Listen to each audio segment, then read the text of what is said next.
Hey everyone, this is Matt Waldman with the RSP Film Room. This is episode number 11, and we're going to be watching wide receiver Kevin White of West Virginia this evening. And my guest tonight is Optimum Scouting's Eric Galko. I've met Eric a few years ago at the Senior Bowl, and certainly, if you are a draftnik, you probably know Eric's work. So I'm going to let Eric tell you a little bit more about how he got into this and the work that he does and where you can find it. Welcome here this evening, and thanks for coming aboard. Yeah, I appreciate having me on. Yeah, again, I'm Eric Galko from Optimum Scouting, at Optimum Scouting on Twitter, social media. I work at OptimumScouting.com, obviously, and also over at Sporting News. And at Optimum Scouting in general, it's a great background. I'm lucky to have a great staff. I know you've had, Alex Brown very well. He's one of our, if not our most experienced scout we have on there. Also, Mark Delgarian, who does stuff for NFL Network, and we have a lot of other talented scouts on there too. So, lucky to work with a lot of great guys. That's the best part for me with the draft stuff and scouting in general. That I have a lot of guys to kind of bounce overseeing off each other and really scout as many players as we can nationwide, from the FBS guys to the D2 and D3 guys, and have our whole staff come together and have the evaluation. It's a lot of fun for me, and a lot of ways we can kind of talk about the draft stuff without talking about the major guys each and every week. But that's the best part about the draft is for me at least, is working with our staff and guys like Alex and Mark and people like that. So I'm excited to talk about Kevin White here. Is a guy me and Alex for sure have talked about a lot since he started bursting onto the scene this year. Yeah, absolutely. So what is it about Kevin White that has you interested in wanting to profile him today? I mean, I know that you've certainly watched him before, but what is it about his game as an intro that is something that fans want to pay attention to, and what are some of the things that maybe that you would be looking for on tape with him, as you can after what you've seen from him so far, and it also is what you want to see as you watch future games? Yeah, I think that with White, what intrigues me is came out of pretty much nowhere this year. I've been watching his 2013 tape, but I know this year he's really blossomed in this offense with Clintrick at quarterback, and I think he's shown that he can be maybe a first-round receiver when the preseason kind of wasn't brought up at all, especially on our board at least too. So that certainly intrigues as well. But also in today's NFL, where guys like Alshon Jeffrey are winning without getting great separation, but winning at the catch point, consistently being able to get free from receiver or for defensive backs and winning the catch point, and also guys like Mike Evans last year in the top 10. Just how teams are valuing those guys who aren't speed threats and aren't guys going to be down the field vertically or with great routes, although White does run very above average routes. But I think the way he can finish at the catch point and win as a receiver, using his size for all it's worth, is what I think he has a lot of value in. And we'll see right with the games we watch today if he's a number one receiver or a secondary receiver as well. But overall, I think his game certainly intrigues as far as where NFL teams are looking for those big physical receivers and how he can fit in that role. Before we get started, one of the things that you brought up was that he really kind of came out of nowhere in terms of a big year. And certainly one of the things that we often hear in major media, whether it's from a beat reporter or from a columnist or somebody who wants to have, start a national discussion, is sometimes the topic of, well, he's only been good for 1 year. Is that it's something that people worry about? And can you talk about, I know it's a very general thing, and I don't mind certainly you saying, it's a very general thing, and there's lots of different things, a lot of different ways of looking at this, and it's an individual thing. But talk about, from your experience, the idea of scouting players who are, quote, might be 1 year wonders, and whether you have fears about that, and what are the things that you try to look for that help you differentiate between a guy who's had one great year because of his system or because of some other factor, and somebody who you think is going to be able to sustain that level of play once they transition to the league.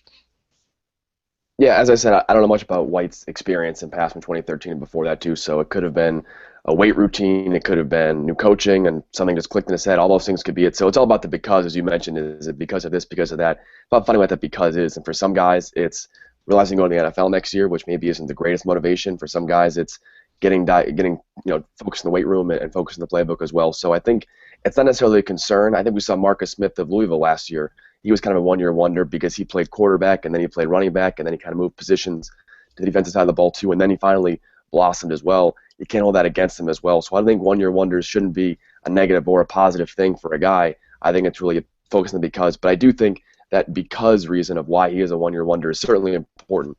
I think I have to look at it as well because going from college to the NFL, it's such a reduction in how many players make it to that level. You got to really scrutinize when guys aren't doing it their whole college career. So I will go back and look what Kevin White did before that and why he didn't blossom until this year. But it's a good question to ask, and it's certainly a red flag you want to bring up on the scouting report. But for White, as far as I know, isn't a big deal. And for most players, it's more or less of something clicking and the weight room situation or the coaching situation or a quarterback situation improving more so than a detriment for some players. Absolutely, and I like how you talk about there's a big reduction in players because really we're looking at the 99th percentile of all Exactly. football players entering the NFL.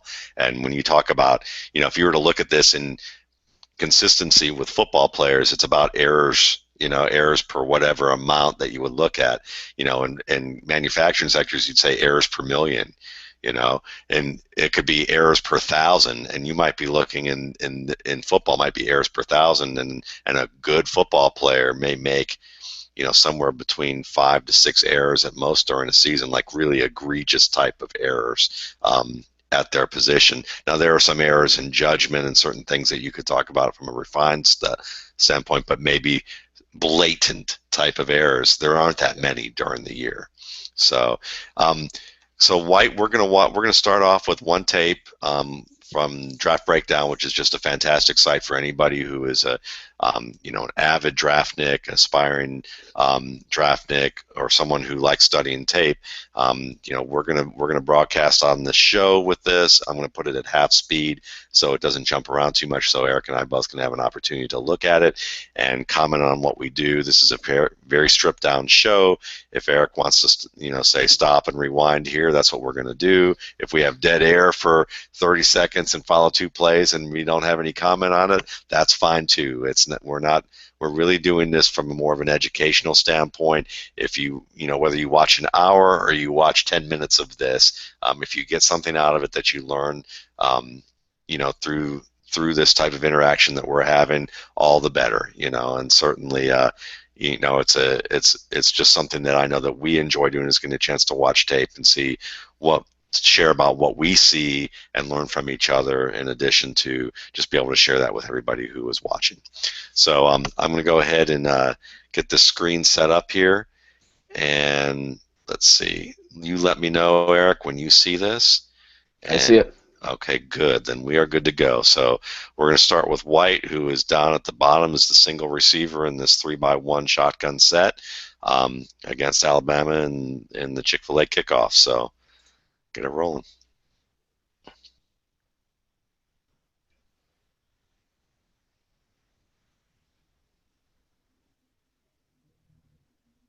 Is it going slow for you as well a little bit?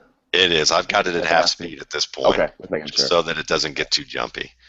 Bring that back real quick then. I kind of missed that there. I wasn't ready for that one. Absolutely. It's kind of discombobulating at first. Yeah.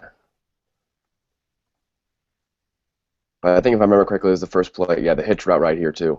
And I mean, this is kind of a general hitch route, getting the ball and turning and running. But the big wing White, which I always appreciate in receivers, and him, and also Rashad Green of Florida State, a different guy, really composed steps and controlling their footwork in short routes and comeback routes and deep in routes. Really takes a lot of time and focus in that area too, and allows them to kind of keep balance as it transitions to a runner as well. I think that's huge with White, and especially being a guy without great speed. Getting the ability to separate because of crisp routes in the short area is, I think, huge for him.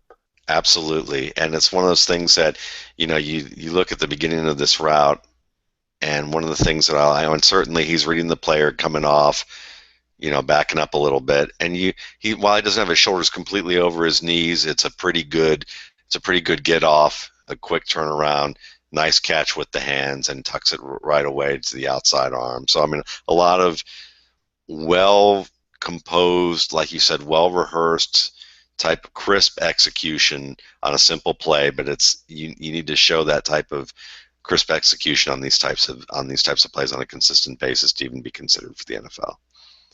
Yeah, and I think for White, I think probably more in this game later on too. Just the way he manages his feet and his footwork overall in terms of setting up DBs for downfield routes, for comeback routes, and things like that. He does a great job of really positioning himself consistently as a route runner. I think there's a comeback play right here. I think not a vertical threat necessarily, but a guy who still sells that vertical ability so well. And he's a jump ball guy, he's a vertical guy, but in those comeback routes, does such a good job really composing his steps and coming back to the ball, and finishing catches is the big thing he does as well. Yeah. I mean, and really, when you talk about those steps, when you talk about composing the steps, talk about this route because certainly on this route, when it's a comeback route, you're trying to sell the guy to turn his hips and run. So what about his steps that you would tell to listeners that that when you talk about composed, does it have to do with the pace of the steps, the width of the steps? What exactly would you say?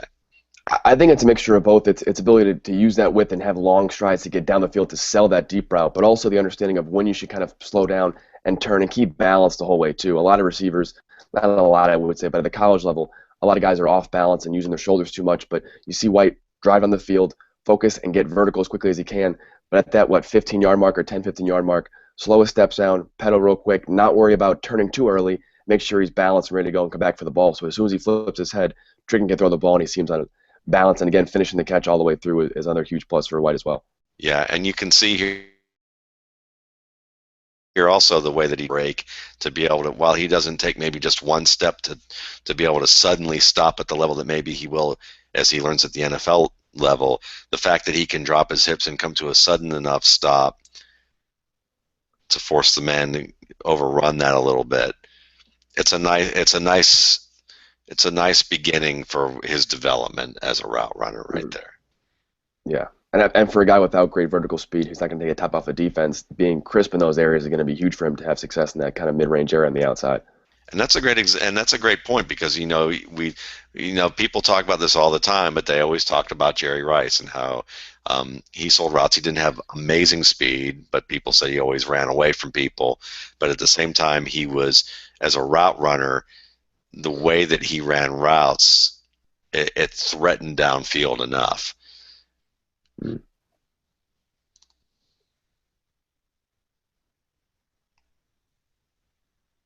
I mean, work him a lot in his drag routes here. I mean, it gets batted down here, but I think in other games as well. He's not, again, not an elusive guy, an overly fast guy in those areas, but he's an efficient runner and a guy who makes that first guy miss consistently as a receiver, which again, for not a vertical threat, not what you're expecting. I think we'll see maybe later in this game or other games as well, where he can kind of be an efficient runner after the catch. Yeah, and if you get him in enough, you give him an open field to handle. Um, he does have enough speed to build up Mhm. and burst. There's certain, when we talk about burst, there's different types of that. I mean, you can talk about guys who from a stop can get up to full speed immediately. And then you have some guys who, if you give them a few steps, they're able to accelerate at a level that, they have kind of that build up speed that people would talk about. And, he's probably a little bit more, in that range of a player in terms of his speed, but again, because of his size, he's going to be able to, and he's going to be able to break a tackle or two as well. Yeah. And the physicality of his play. I mean, this is, you want a guy who's comfortable with a little bit of hand fighting here and there. Mhm.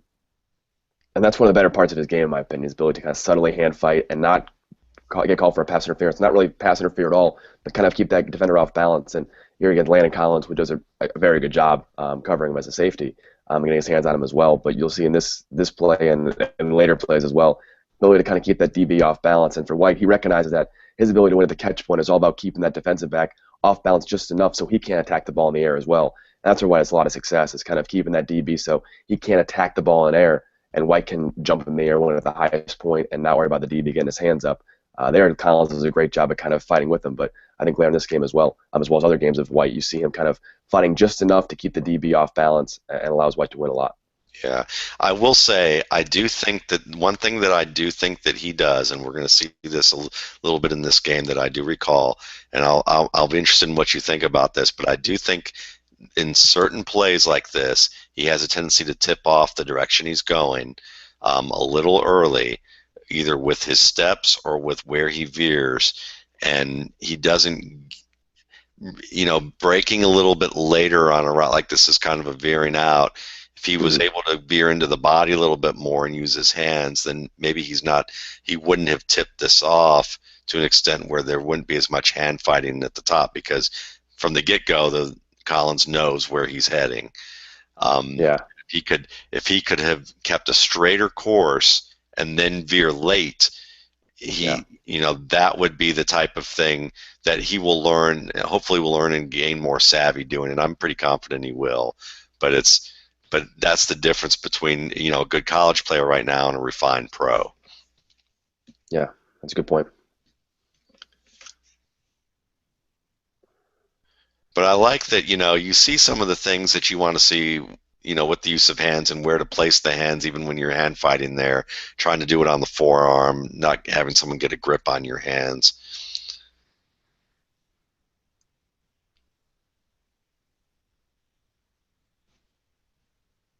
And him as a blocker, obviously the guy for his size, you expect him to be a good blocker as well. But I mean, definitely has a willingness to do so. Doesn't always finish the blocks in this game, and that play he did right there.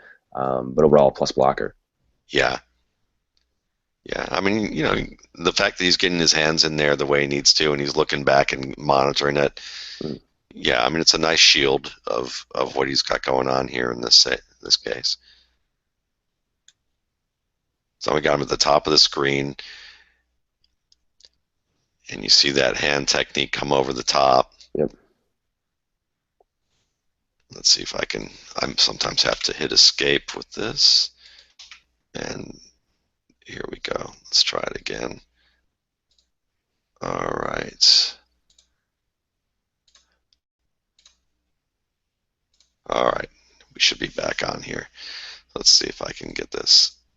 Yeah, and I Wow. think this play here, getting off press coverage, did right there as well. I mean, the hand fighting goes down the field as well as in press. I think he does a great job of getting off press consistently, whether it's a shoulder move, whether it's using his hands to fight away, whether it's faking outside and come back in. There's a lot of different moves to get off press coverage, which is a huge plus here. And you see him get separation on the inside and win that inside leverage. Yeah, and it's, what you're looking at here is almost the makings. He doesn't quite do it to that level, but it's almost the makings of like a three-step move with a swim, with a chop Mm-hmm. over the top, Mm-hmm. and he's chopping down, and you see kind of it's a similar move of that hand fighting that he had um, earlier on that play against Collins on that deeper route. But certainly you see the combo of hands and feet being used together. There's another example of him chopping down over the top.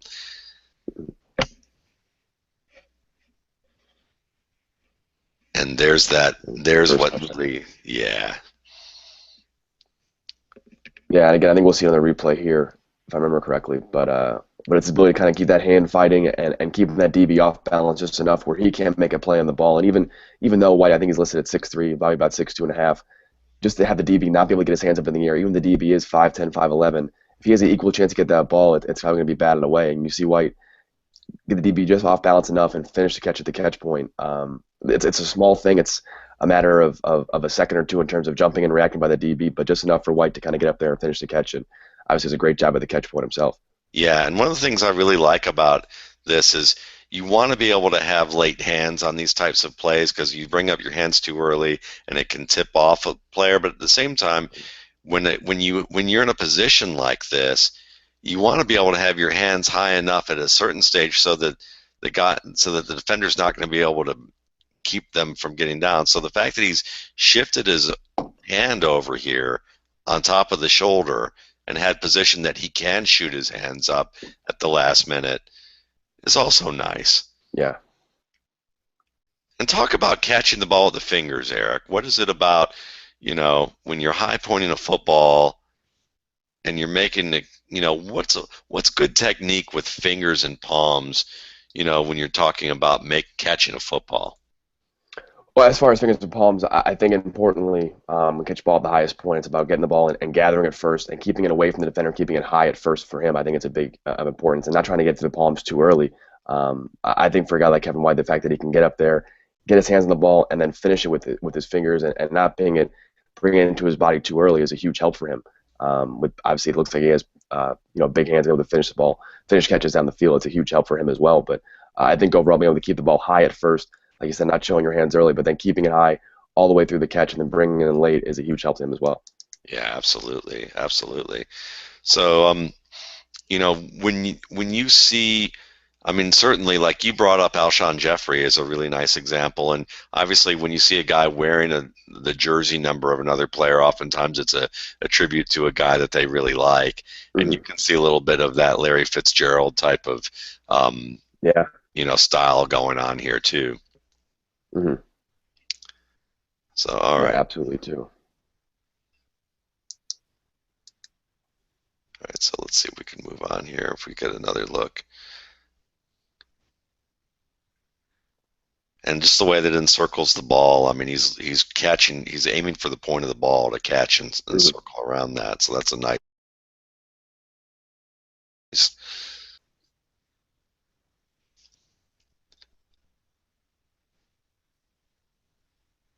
Another impress down below here. There's another kind of a two-step inside out release. Like you said, comfortable using his hands to kind of fight off. And And this again, is a play I remember especially too because you can see, I think they show a replay here as well, of him working down the field, not showing his hands too early. But I think it's his left foot that slows down, plants, and allows him to just time it correctly to jump in the air and have the maximum able to get in the air before the DB can realize. Instead of being off balance, trying to jump and react to the ball, he knows his timing. He knows when the ball is going to be there. I think it's his left foot, the next frame over, allows him to kind of plant and drive up in the air and finish the catch in the air instead of kind of waiting the ball to sink in his hands between the safety and the quarterback. Does a great job of really attacking at the highest point when maybe some receivers feel he wouldn't have to do that. But the fact that he can kind of get separation, plant, and drive up and get in the air as quickly as possible, and this show his foot hands right later. here. So, yep, Yeah, this foot right there. yeah. And I think it's big for him that he knows. I think he knows kind of who he is. He's not going to be a burner on the field. He's going to be guys to win, finish his catches, and pick up first downs, and not be a guy to get a bunch of yards after the catch, which somebody's not all that great in. I think he knows that's his job to finish catch at the catch point, and that's what he does so well. Yeah, it's a great point.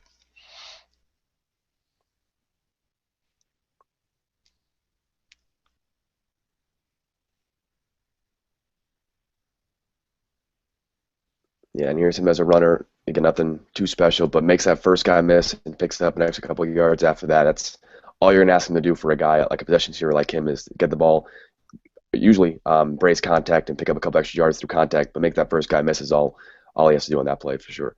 Yeah, Probably another drag route that's usually in the slot. Yeah. yeah.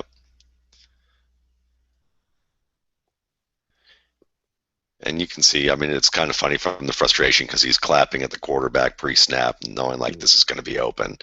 Yeah. So he was excited about what he was going to see there.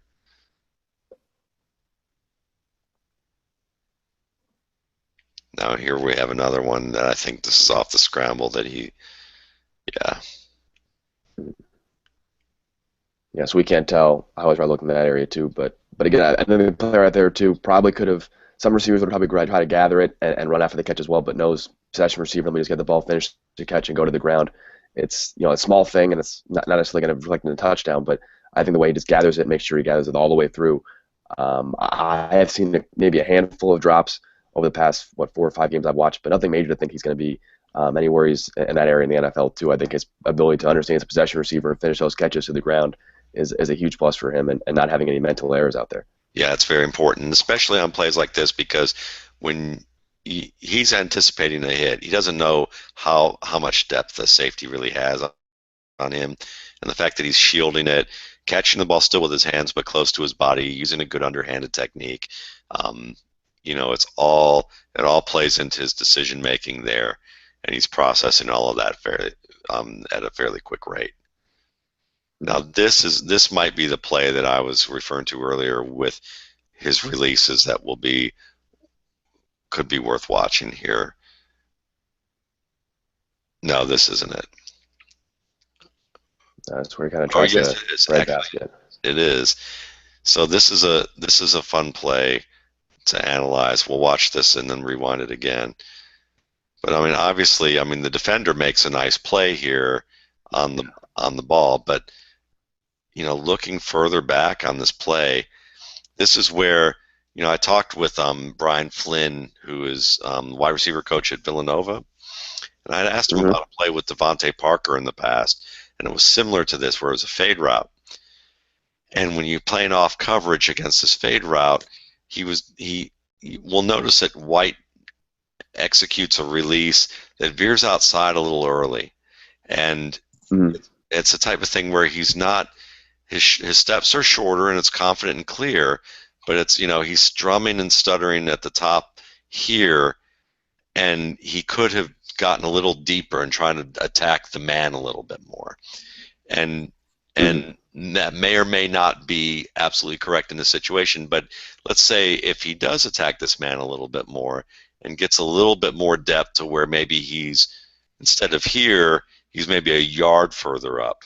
And Yeah. and because he's a yard further up, the defender has to come up a little bit further or is reacting a little bit more to being attacked and is going to turn a little bit earlier.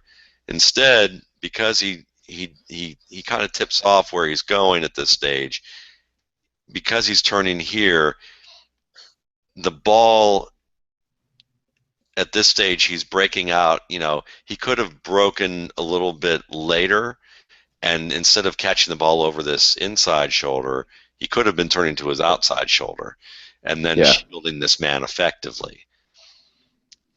And it's Yeah. just, Yeah. I think it's a great point too, and probably have the defender more off balance, like you mentioned before, and have a better chance that we're in position where that ball was thrown, especially to high point the ball and finish the catch in the air, as opposed to trying to like catch it in the breadbasket, like the defender had played it correctly. So I think having that extra separation is a great point. yeah, because, and this is the thing, and I think this is a common thing for younger wide receivers. It's a very teachable thing, but it's something that you're going to see with a lot of guys early on in their careers in the NFL, is that they don't attack with enough depth early on here. And if they don't do that, then it really affects the rest of their route, where they break, where the ball's coming, whether the man's going to be able to make a play on it. And this if he does this in a different way, he may have prevented all of this from happening. Yeah. So again, though, I mean, minor thing. It will be major once he gets to the NFL if he's doing it 2 years from now. But minor thing right now. Mhm. Yeah. I mean, I'm sure Alshon Jeffrey. I mean, I haven't gone back and watched his tape in a while in his rookie year, but um, I don't believe he caught. Did he not? He didn't catch a lot of touchdowns his rookie year. I can look it up, but I'm not. I think you're right. I'm Yeah, not sure he did. I think it was his second year where he really blossomed, Yeah. and but there were plays like this where he kind of had his body opened up a little much, in situations, and a lot of that has to do with making the early choices on the routes. Devontae Parker's one that I noticed that with him as well, is as a speedster, he would try to veer a little outside and use his speed a little too early. It's the same way like a running back tries to bounce plays outside too early sometimes, rather Mhm. than all the methods of a block.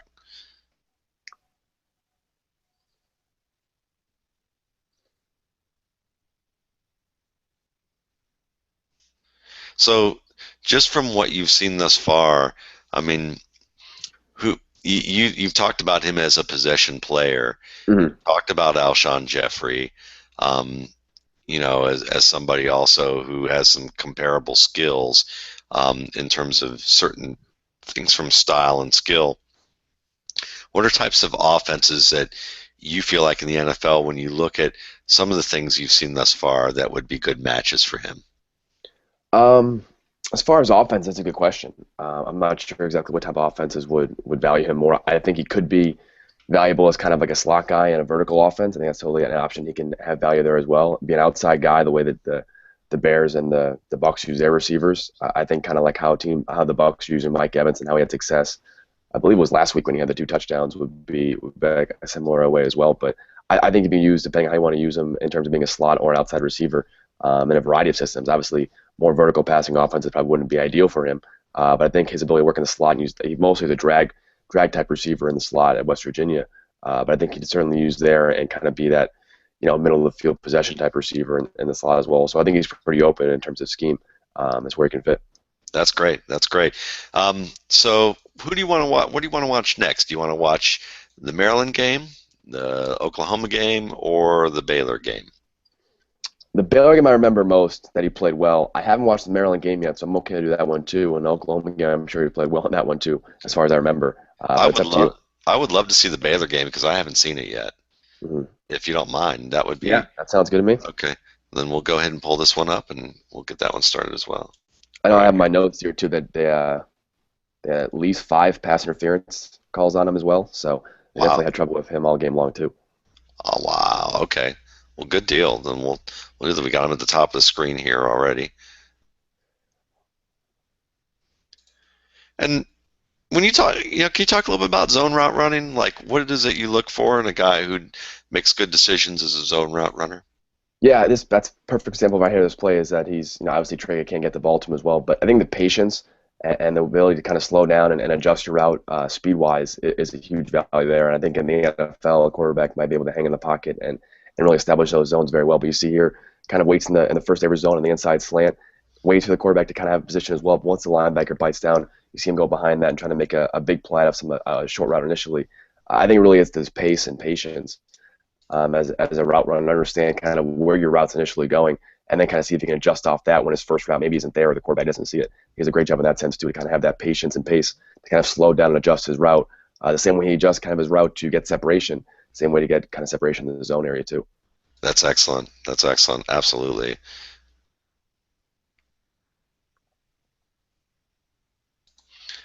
Some physical play there for sure as a blocker.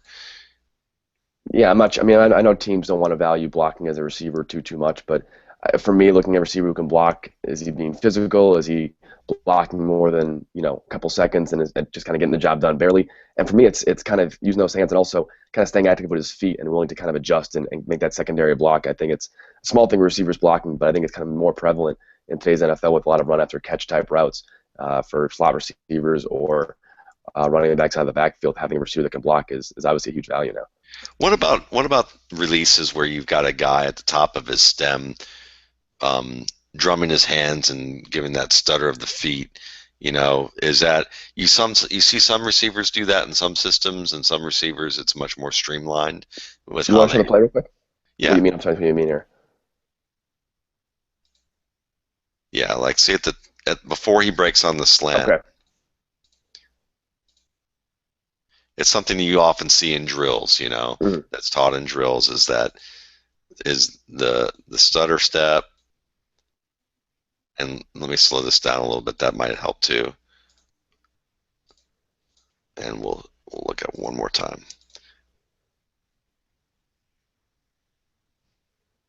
The stutter and the hitting of the drums of the hands kind of thing. Mhm. Mhm.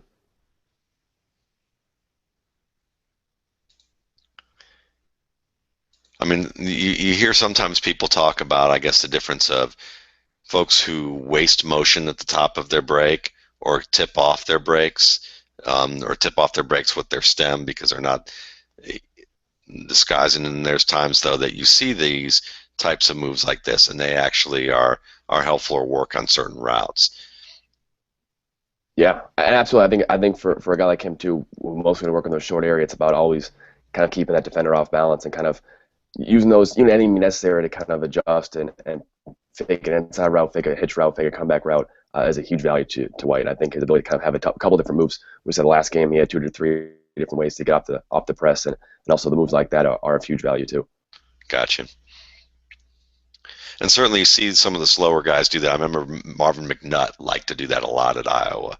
Marvin He McNutt. liked to Okay. kind of, yeah.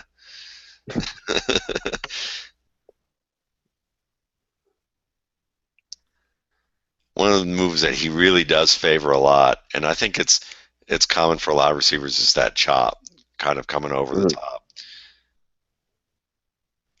And it's a response also to how a defender presses them. Yeah. If they're just going to stick an arm in there like that, then it is natural you just swat it down. Mhm. Once again, strong arms. I mean, this is his bread and butter play, it, as the big play weapon for this particular offense. Yeah. And even when you say possession receiver, you say possession receiver in the NFL, we're talking about a 30-yard touchdown here, maybe. Is this, is this still something you would expect from a possession receiver at the NFL, making these types of plays that you're seeing here from 36 yards out? Yeah, I think for possession receiver, it's more so about being able to finish the catches consistently and being a guy who's going to possess the ball all the way through, not necessarily being lacking any deep threat ability. And you see White here, I think he can do this now, and then probably with a couple more adjustments in the NFL as well. Those one-on-one situations vertically, he's going to have a chance to win those every single time at the catch point, and that's what his value really is as a possession receiver. So I don't think this possession receiver would kind of fit the stereotype anymore of being kind of that short area 5-10 yard pass catcher. You can win vertically, and an offense is going to love that one-on-one situation, kind of attack at that point. Not a guy you want to expect to be a run after catch vertical type receiver using his speed, but definitely a guy as a vertical threat and a possession guy can still be kind of the same thing at times. Yeah, thank you for spelling that out because I think that that's something that, especially anybody who's watching this who's probably my age would probably look at this and say, yeah, I think of Charlie Joyner as a possession receiver back in the day of San Diego, as opposed to Larry Fitzgerald, who can stretch the field to a certain extent, or Alshon Jeffrey, as we've talked about, and really about winning the ball. Yeah, that's the first pass interference penalty against this corner. I forget his name, number 4 here. Probably even matched both way. Probably his only call. I think it's probably not a pass interference call, but just great play by the defender. But White, you see, gets up there, plants and accelerates in the air, and kind of uses those hands to separate. The DB just there all the way, and probably a little extra contact did it. But again, that's to get his bread and butter is to kind of work in the one-on-one situations and kind of time his jump well, not show his hands early, and attack at the catch point. Yeah, and it's really interesting too because obviously it's not a perfect catch here at this stage, but the fact that his hands are big enough and strong enough that his pinkies are kind of near the stripe of the ball, or near the laces of the ball, and almost able to possess that just with that awkward kind of grip. Yeah. That just tells you how strong his hands are to almost get that. Yeah.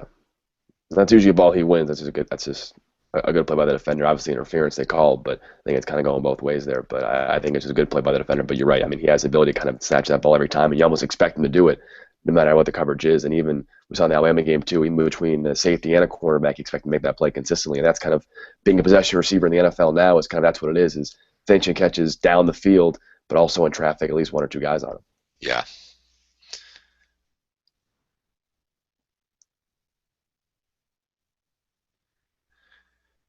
And that's a ball that's placed on the back shoulder as opposed to the front shoulder. Mm-hmm.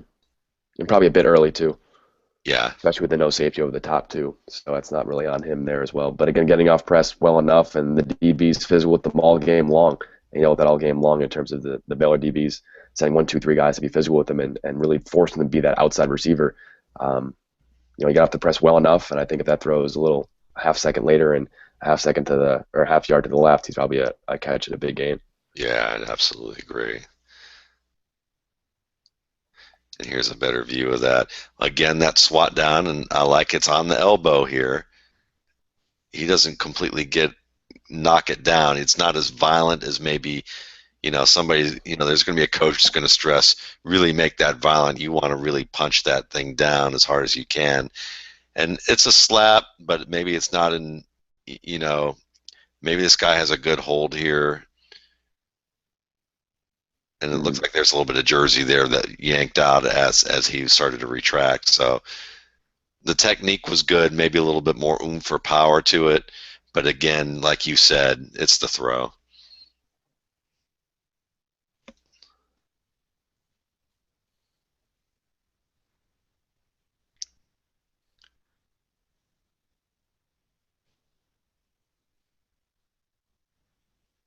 All right, so this will be interesting. Does this one happen to have a replay, do you think, or do we? I don't think it does. It was kind of a strange route, and one of the plays I think I noted here. I mean, he doesn't always as well as you'd like for a possession receiver, quote unquote possession receiver, to kind of box out well enough. I think in this is a certain play where it's hard to tell exactly where his route ends up and where his responsibility is, but the ball's kind of in the general area, and he seems off balance immediately. I think kind of being more of a box out type receiver is what I was looking for in that play as well, but it's hard to tell without seeing the whole route.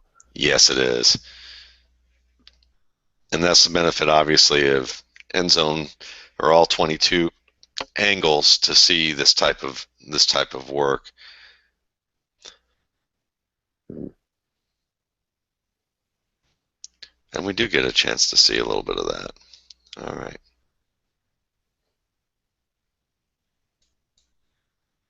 And it looks like he just doesn't come back. He gets held up a little bit on the arm there, and doesn't come back, doesn't really attack. But I mean, part of Mm, this is probably part of it's a nice play with the defender holding on here, but part of it too is kind of allows you to get free there. But it's also where the ball's thrown yeah. and where his route is. Yeah, I think certainly if that's not in time as well, it's probably a completion for at that 50-yard marker, but it's a little obviously a little late in the DBs right there as well, like you mentioned. Yeah. Um, that's a strange route for him to kind of run for the defense they're playing on him, but Yeah, and it's also it looks like the quarterback may be expecting him to be more inside because of these guys yeah. drifting over. So because Mm, of that, he breaks, but instead of breaking inside, he straightens out that break a little bit more and then realizes it a little too late. And the defender's able to yeah. come over and cut that off. And that's a common, I think that's also a common issue of communication you see with, quarterbacks and their receivers is where to break that specific type of route. Should it be further inside, further outside, and reading the man and knowing where to break. Hmm. I saw a play last week where Nick O'Leary and Jameis Winston had a play that had a route. It wasn't a slant, but it was a stop route basically. Um, and O'Leary broke it inside, and Winston threw it outside, and it was nearly picked off. And it was early in the game, and you could see O'Leary literally pointing to the inside after the play, like, "Hey, the way this read was, I'm supposed to break inside. You threw it as if I was going to break outside." Yeah.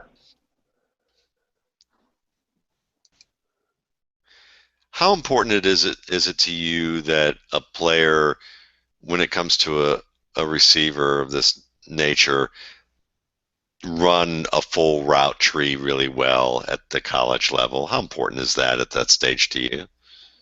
Um, I think it's a huge benefit if it's there, and if it's not there, it's not a huge detriment as long as you can kind of see the development of that. And I think the pride a receiver takes in that route tree when he has certain routes.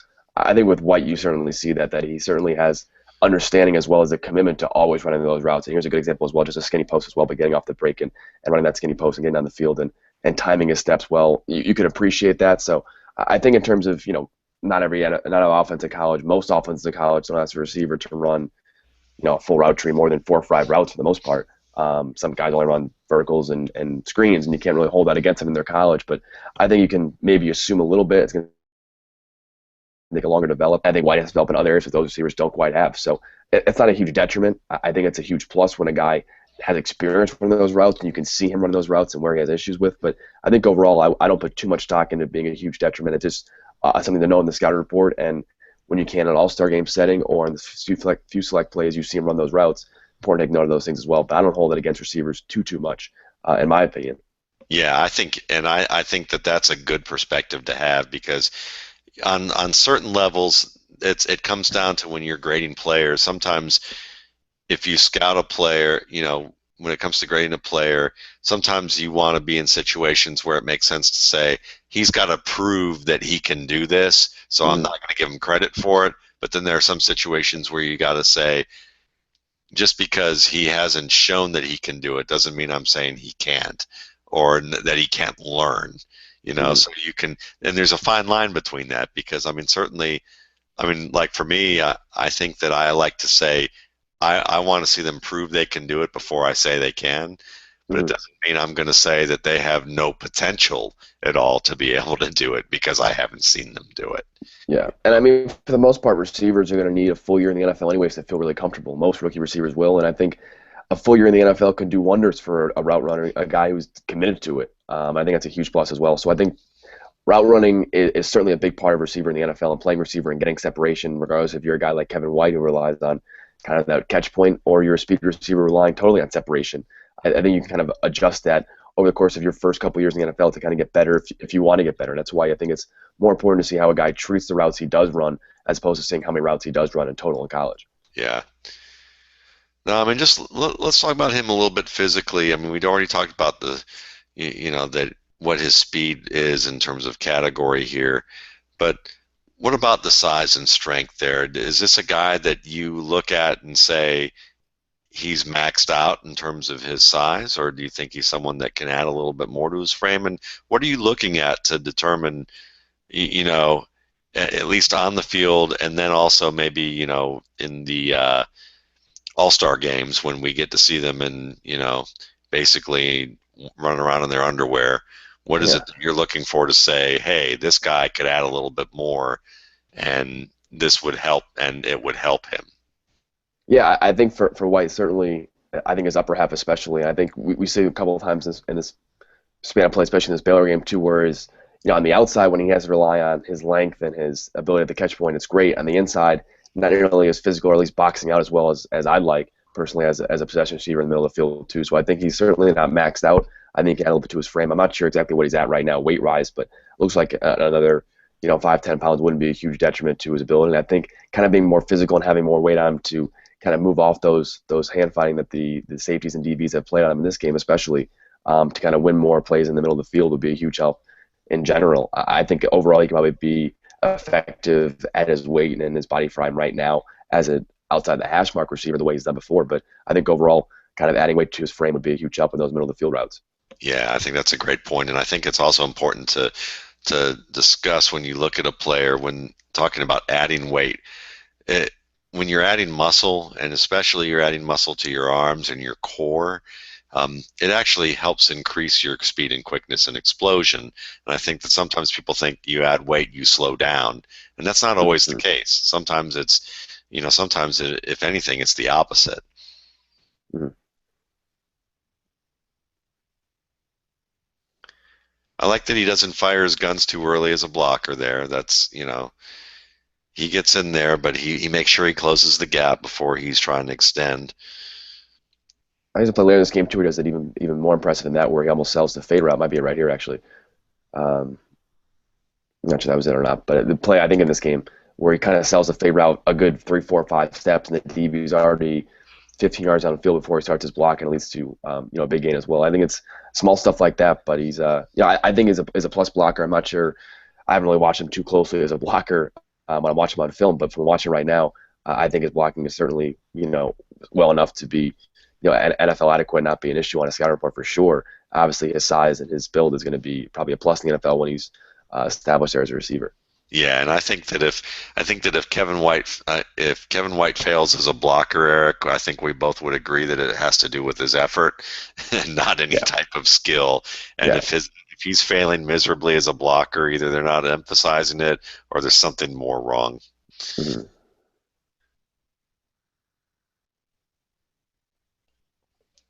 That's a nice little make the first man miss. Yeah, and I think he does a great job at that too. Again, he's not a big play guy, but all they're going to ask him to do is be a possession receiver and make that first guy miss. He did it before in the Alabama game. I think it was the first play in the Alabama game where catching the ball, turning and running, and making that first guy miss gives you another 5, 10 yards sometimes too. So I think a play like this, he's clearly not their best big play threat, but they know he can get that first guy to miss and pick up 5 yards. And I think he's an efficient runner and kind of knows who he is. Make that first guy miss and kind of embrace contact is kind of what he does very, very well. And I think I love that you talk about he knows who he is. It's a very astute point about any type of player is do they know who they are and what they can and can't do? Do they know their limitations? Because I think Marquise Lee is a perfect example of a player who doesn't quite know who he is. Like Hmm. I think that's the case, and I would say it's in one area, and that's as a runner. Hmm. Because as a runner, he knew he was good, but I think he didn't realize that he's not quite as good as he thinks he is as an open field runner, and he loses more yards than he gains on certain situations, on drag routes and on dig routes and routes in the middle of the field where he's more than willing to sacrifice losing 5 yards, hoping that he can gain another 20 to 50. And there were a lot of plays that he left yards on the field because he was too confident in his ability to kind of dance and open up. And while he made some wonderful big plays, even in the preseason in Jacksonville, you see him leave some yards on the field. Hmm. And I think it's a common thing for high-end athletes sometimes that they don't realize that they are no longer the best, the fastest, quickest guy on the field by that large of a margin anymore. Yeah, that's a great point on Lee. I think for White too, kind of getting back to him related to that too, is he's not. I mean, most of the plays here you see, he's not trying to get those yards after catch on routes down the field in terms of being outside of those hitch routes and obviously screenplays. He's a guy who looks to gather the ball in first and either land on the ground or get his feet in the end zone. But they don't ask him to do a lot of things as far as being a deep post receiver. The deep post we saw before about a couple minutes ago, you saw him just gather the ball and focus on finishing at the catch point before kind of running downfield. And that's kind of who he is. And he understands it's going to be where he catches the catch point is going to where he's going to fall in the field. So I think it's a huge plus there as well, not to do too much and not to try to be a superhero as a receiver and be Calvin Johnson, just be a possession receiver and always win those balls when you can. It's again kind of knowing who he is, but it makes you feel more comfortable about throwing him out there and the kind of routes you ask him to do. Yes, and when you know who you are earlier on, if you're crisp at what you do. And I mean, there's some nice little subtleties at the top of his route here with a little bit of a nod of a head fake to the outside. Mhm. Right there, you see the head kind of nod. Now the defender isn't buying it in this case. Yeah. He kind of knew where it was going, and he was playing so that he's reading the quarterback a little bit more than he was reading the receiver. But if he was reading the receiver on that, he might have bid on it. Yeah. Pass interference call as well. Yep. On what I think it's 3 or 4 we've seen so far. Yeah, and I really do like, though he's not doing it at the level of an NFL veteran. I really like how he can start to sit down on routes a little bit and bend like this. The fact that he Mm-hmm. shows the ability to bend like this, even though he's taking 3 or 4 steps to get into that break, um, he's gonna. There's signs that he can develop that kind of hard, sudden break that is going to be so important for him on these routes in tighter coverage in the Mm-hmm. NFL. Yeah. And again, I think you see him now against these DBs and those kind of 3-4 scatter steps you mentioned are good enough for separation right now. Obviously not in the NFL when he gets to that point, but like you mentioned, he's has the ability to do a lot of those things, particularly as a route runner, showing he's experienced in all those areas and understands the value of all those pace steps and slowing down, adjusting his speeds as a route runner. You see, he knows how to do that. It's just a matter of kind of fine tuning, like you mentioned.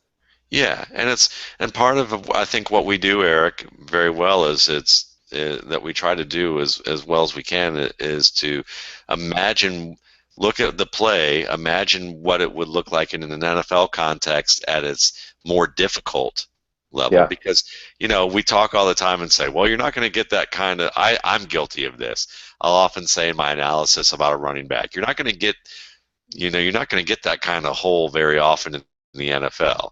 When actually once or twice a game, you're going to get some huge holes that look just like college holes. Yeah. But the difference is that when it gets tight or in certain, there's going to be more plays with a higher level of difficulty. And if you can imagine what a player is doing in the context of how would this play work out if it was a more difficult situation, is his technique holding up? Is the decision making holding up for that situation? And this, like you And that's said, what I'm curious to see about going back to revisit. I'm sorry to cut you off. About revisiting White in previous years and seeing kind of where he came from. It might have been a route running thing. If that's the case, that's a great sign. If it's a route running thing, he adjusted just this year and got so much better this year. I think that's a huge plus for where he could be a year from now as well. So again, not to cut you off, but I think kind of goes back to the point about where he came from this year, why he's so surprising this year. If it's a coaching thing or a learning thing, it could be a huge asset to how teams project him into the future. yeah, no, thank you. I'm glad you brought that up because it's a terrific point. This is an interesting route because he tells a little bit of a story here. There's a little bit of a veer inside, as if like he's trying to set up more of an outside because he straightens up here. And Mm-hmm. I like when a route runner tells a story, and it's not too wasted of a movement. It's a subtle story, but it's like, okay, here's my first move where I'm veering in. Now I'm gonna veer back outside and straighten out my route, which is which in a lot of cases for a simple route, you would say, well, you're going to have 2 moves, basically your setup and your break. But here comes that third move right there because he already sold the man with that first little dip and then straighten out that he might be going deeper. And he sold that deeper out. And that's a nice move because it's like you said, he's not a fast guy, not a burner. And having that little bit of subtlety to say, Okay, well, he's setting me up here. I know he's going deep. I know he's going deep. There's the deep move. Let me run, and then sits back down.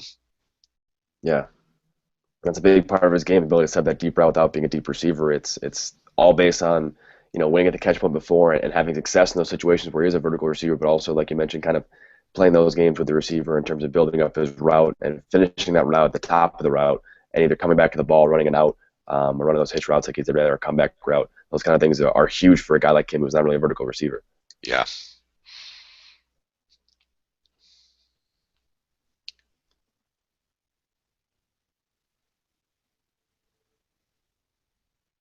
I mean, this is a player that I think just about any team could use when Yeah, because the way you brought it up, yeah, he could play the slot. He could be that big slot man. You talked about being that outside guy. Pretty catch. yeah. Just a pretty play right there.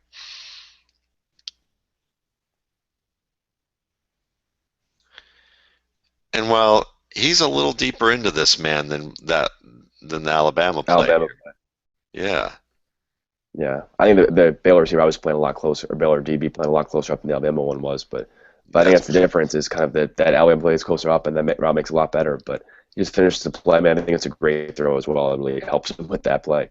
I think he times his hands well and doesn't throw him up at all. Just looks at the ball, tracks it, and then finishes the catch in the back of the end zone. It's an awesome play, but a great throw to put all over White and catch it. So you got to give Trickett some credit there too for that play. But White did everything he had to do to get the ball.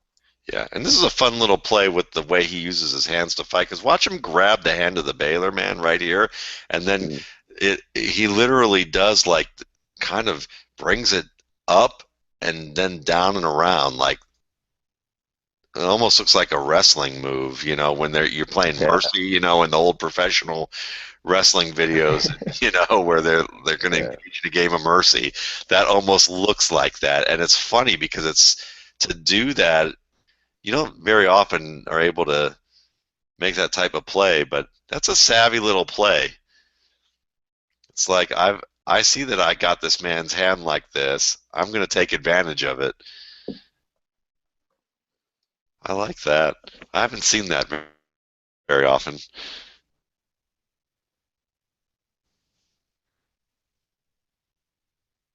There was another one where it looked like a dip that was going to go dip behind that linebacker inside before straightening out and breaking in. mhm. That worked for him before. He's like, why not? I will try it again. Yep. Especially against soft coverage. We'll look at it. Here it comes again. Straight. Little dip right. There was a little dip right there, and then it bends up. This time it's a nice attack. Mhm.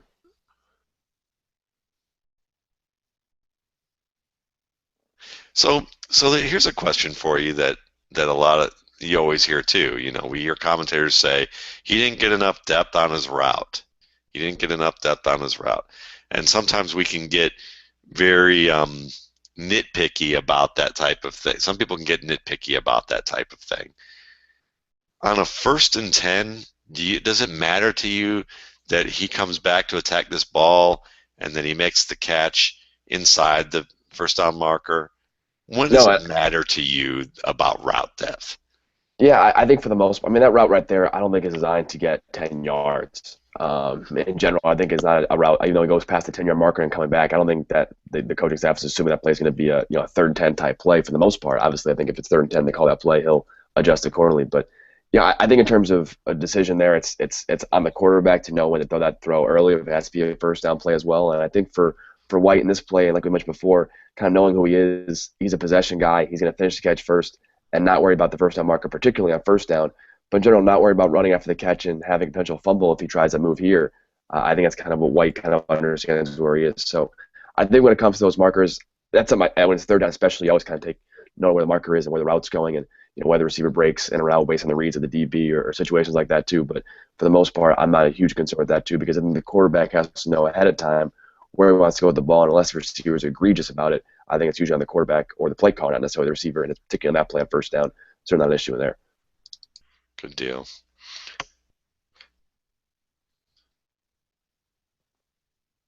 where do you see him fitting along the lines of, if you were to look at last year's receivers, where would you see him fitting in terms of potential in that draft class, if to give a comparison to people? Is that something that you'd feel comfortable talking about a little bit? Yeah, I think in general, remember last year's draft class is already kind of hazing me now, unfortunately. But I think I actually talked to Alex before about White just a couple of days ago. Alex Brown again Yeah. from Scouting, and kind of about Mike Evans and where we had Mike Evans graded as well. And they're different players. We talked about Mike Evans being a better athlete and a better vertical threat, but I think White being far more polished as a route runner. Also, with White not having the Johnny Manziel dynamic, is Manziel helping Evans or is Evans helping Manziel? That kind of adds to White as well. But it's kind of figure out how they compare, mostly in the sense of how they can be used early on in the NFL and what their value is to NFL teams. We had an early second round grade on Evans, mostly because of his ability on the field. Obviously, some off field stuff was kind of the detriment to make him an early second instead of late first.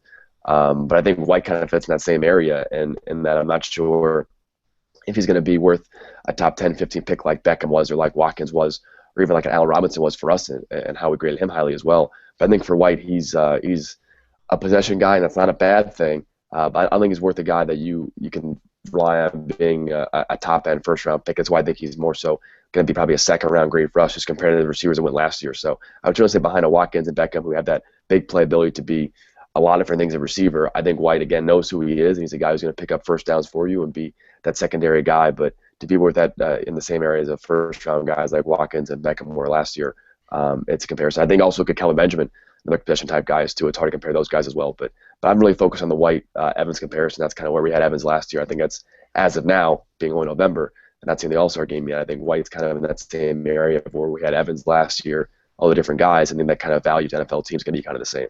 Yeah, I couldn't agree more. I think that that's a very good assessment of him, and and being able to look at that context within the draft. So, Eric, once again, this was a fantastic time that I had with you, getting a chance to watch Kevin White, and we certainly appreciate you coming on. And can you tell folks once again where they can find your work? Thanks again. I appreciate having me on. I really appreciate it. Again, on Twitter at Optimum Scouting, OptimumScouting.com, and also myself over at Sporting News as well. So you kind of find me all those places, but certainly Optimum Scouting. And if you have any questions, want to shoot some draft thoughts over, my email address is ericg@optimumscouting.com. There you go, guys. Thanks again. I'm Matt Waldman. This is the RSP Film Room. We'll see you next week.